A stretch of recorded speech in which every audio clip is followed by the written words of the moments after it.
নমস্কাৰ বন্ধু বান্ধৱীসকল, মই নিতুশ্ৰী আপোনালোকক অন্য এটা ভিডিঅ'লৈ স্বাগতম জনাইছোঁ।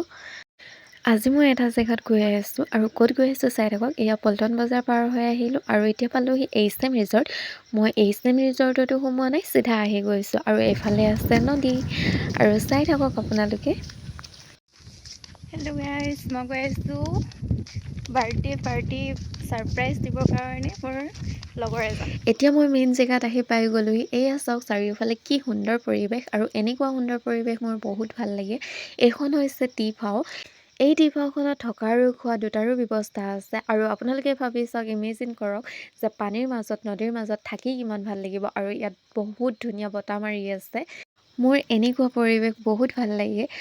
এনেকুৱা পৰিৱেশত আহিলেতো মোৰ আৰু ঘৰলৈ ঘূৰি যাব মন নাযায়। আৰু ইয়াত লগৰকেইটা ধুনীয়াকৈ ডেক'ৰেট কৰি আছে। এতিয়া লগৰটোৱে মোক সুধিছে কিয় ইমান দেৰি হ'ল বুলি। বজাৰত সোমাইছোঁ, তাৰ ইমান দূৰৰ পৰা আহিছোঁ, তো দেৰি হ'বই ন। এতিয়া লগৰজনী আহি পালেহি আৰু মই অকণমান লুকাই দিছিলোঁ।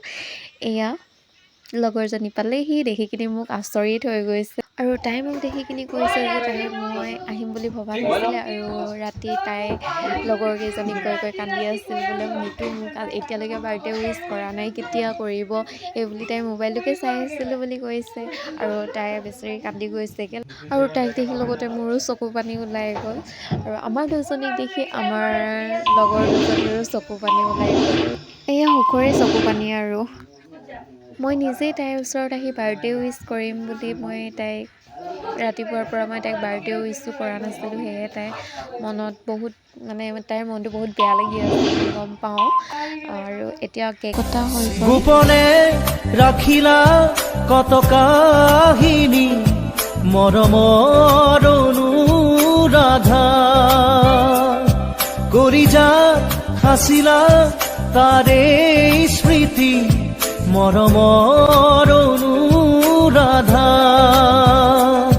সপোনে পালে জানো ঠিকনা জীৱনে দিলে জানো ভাল পোৱা তোমাৰ এই কথা গানৰ এই ভাষা।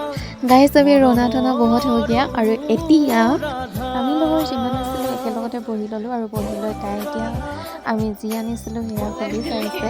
মই আনিছিলোঁ আৰু মোৰ লগৰজনী আনিছিলে। লগৰজনী আহিব নোৱাৰিলে, তাই পল্টন বজাৰৰ পৰা ঘূৰি যাবলগীয়া হৈ গ'ল। তাই আহিবলৈ বহুত মন আছিলে কিন্তু অকণমান দেৰি হৈ গ'ল। মই ওলাওঁতে অকণমান দেৰি কৰিলোঁ বাৰু, সেইটো কাৰণে তাই পল্টন বজাৰৰ পৰা ঘূৰি যাবলগীয়া হৈ গ'ল। বাছ আছিলে, ঘৰ যাবলগীয়া আছিলে তাই কিবা কাৰণত, সেইটো কাৰণে তাই ঘৰ গুচি গ'লগৈ। এতিয়া আমি অলপ টাইম বহি সকলোৱে কথাৰ মেল পাতিলোঁ আৰু খাই বৈ পানীৰ মাজত সুন্দৰ পৰিৱেশন কৰিলোঁ আৰু চাওক কিমান ধুনীয়া লাগিছে। আৰু এতিয়া আমাৰ ৰুম যোৱাৰ টাইম হৈ গ'ল আৰু এই লগৰকেইটাৰো ডিউটি আছে আৰু ময়ো ৰুমত যাওঁ আৰু এতিয়া বাই বাই গাইজ।